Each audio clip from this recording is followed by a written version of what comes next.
Today I am teaching you a new chapter in geography. The name is Life in Temperate Grasslands. Just as a forest can be defined as a place where trees are found, in the same way grasslands can be defined as a region where grasses are found. तो जिस तरीके से forest को हम इसे define कर सकते हैं जहाँ पे ट्रीज़ फाउंड होती हैं, इसी तरीके से ग्रासलैंड्स वो होते हैं जहाँ पे ग्रास फाउंड होते हैं. The world's grasslands can be divided into two. One is temperate grassland and second is tropical grassland. तो जो वर्ल्ड के ग्रासलैंड हमको टू पार्ट्स में डिवाइड कर सकते हैं. एक है टेम्परेट ग्रासलैंड्स और एक है tropical grasslands. The temperate grasslands of North America are called prairies. तो नॉर्थ अमेरिका के ग्रासलैंड्स को प्रेरीज कहते हैं. ये फ्लैट लैंड्स हैं जहाँ पे ट्रीज़ बहुत कम होती है, वो भी ज़्यादातर उसके रिवर्स के आसपास. The prairies are bound by Rocky mountain in the west and Great Lakes in the east. तो जो प्रेरीज है इसके लेफ़्ट साइड में पड़ता है रॉकी माउंटेन्स और राइट साइड में ग्रेट लेक्स. तो इसमें दो कंट्रीज़ आती हैं, एक यूएसए और एक Canada. In the heart of the continent the climate is of continental type with extreme temperature. क्योंकि यहाँ ये एरिया कॉन्टिनेंट के बीच में पड़ता है, इसलिए यहाँ का जो क्लाइमेट है वो एक्सट्रीम होता है. विंटर्स में बहुत ठंडा होता है और समर्स में बहुत ज़्यादा हॉट होता है. यहाँ का जो रेनफॉल है वो मॉडरेट है. होना प्रेरीज आर प्रैक्टिकली ट्रीलेस. ये प्रेरीज हैं, यहाँ पे बिल्कुल ट्रीज़ नहीं होती क्योंकि रेनफॉल कम पड़ती है. जहाँ थोड़ी बहुत रेनफॉल पड़ती है तो वहाँ पे लोग वहाँ क्रॉप्स उगाते हैं जैसे मेज़, पोटैटो, सोयाबीन, कॉटन और अल्फ़ाल्फ़ा. तो ये जो एरियाज़ है ये कैटल रेयरिंग के लिए ज़्यादा सूटेबल है. The people of the prairies are very hard working.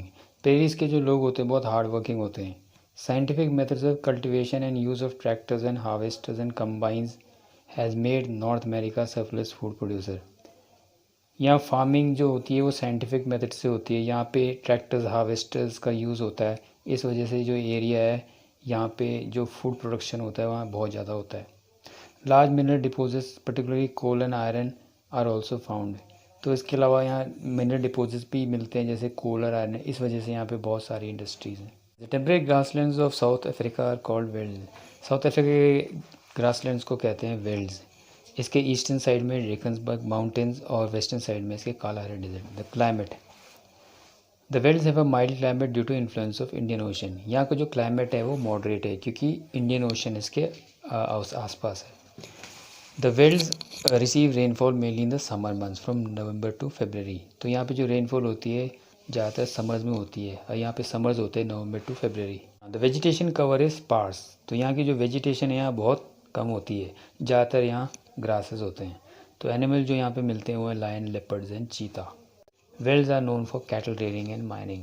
जो वेल्ड है यहाँ पे जो लैंड है यहाँ पे फर्टाइल नहीं है, तो यहाँ पे लोग ज़्यादातर कैटल रेयरिंग एंड माइनिंग करते हैं. इसके अलावा जहाँ पे थोड़ा बहुत फर्टाइल लैंड है वहाँ पे लोग कुछ क्रॉप्स उगाते हैं जैसे मेज़, wheat, barley and potato. Sheep rearing is the most important occupation of the people. तो ज़्यादातर लोग यहाँ पे शीप पालते हैं. इसके अलावा यहाँ पे लोग डेयरी फार्मिंग भी करते हैं. The velds have rich reserves of minerals. तो वेल्ड्स में बहुत ज़्यादा मिनरल्स होते हैं, तो इस वजह से यहाँ पे आयरन स्टील इंडस्ट्री भी है. Johannesburg is known for gold. तो जोहान्सबर्ग में गोल्ड होता है. इसके अलावा किम्बरले में डायमंड्स होते हैं. Mining of diamond and gold in South Africa led to establishment of trade ties with Britain and gradually South Africa became the British colony. तो यहाँ पे क्योंकि डायमंड एंड गोल्ड बहुत मिलता है तो इस वजह से ब्रिटिश ने इसको अपनी कॉलोनी बनाया. So this and the chapter. Thank you.